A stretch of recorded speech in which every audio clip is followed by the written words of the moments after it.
Jousters. This is a video for a few hip opening exercises for you. Some of my favorites. You want to start on all fours with your hands underneath your shoulders and your knees underneath your hips. And keeping that 90-degree angle with the knee, you're going to lift that straight out to the side, move it to the back, and bring it in. So you do about 5 on one side, 5 on the other, and you can reverse it, bring it up in the back, rotate that, and bring it down in front. So that just brings some movement into that hip joint. Another one that you're familiar with is the world's greatest stretch. So keeping that knee resting on the floor behind you.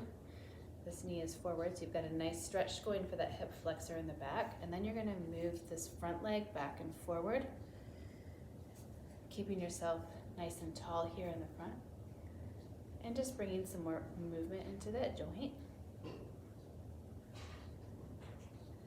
You want to do both sides, of course, spending about 30 to 60 seconds on each side.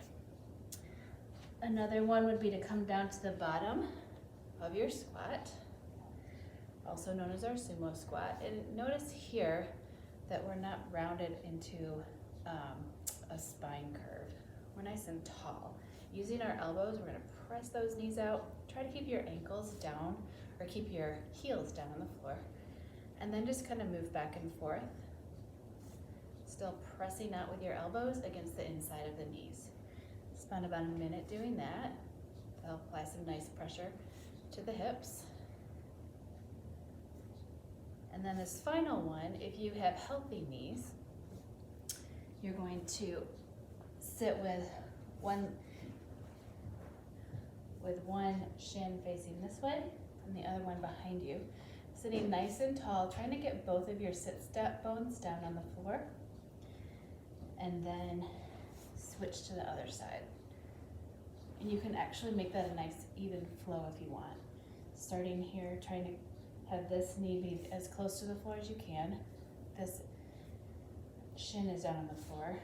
Hold those hands out in front of you. Rotate through. And you're going to feel some nice movement in your hips there as well.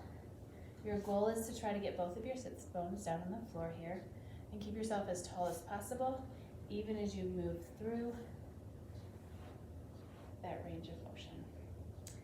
And those are some hip opening exercises for anybody that has tight hips. You get tight hips by sitting too much, by walking, by running, by squatting, by biking. So pretty much everything that we do gives us tight hips. So hopefully some of those stretches will help you out.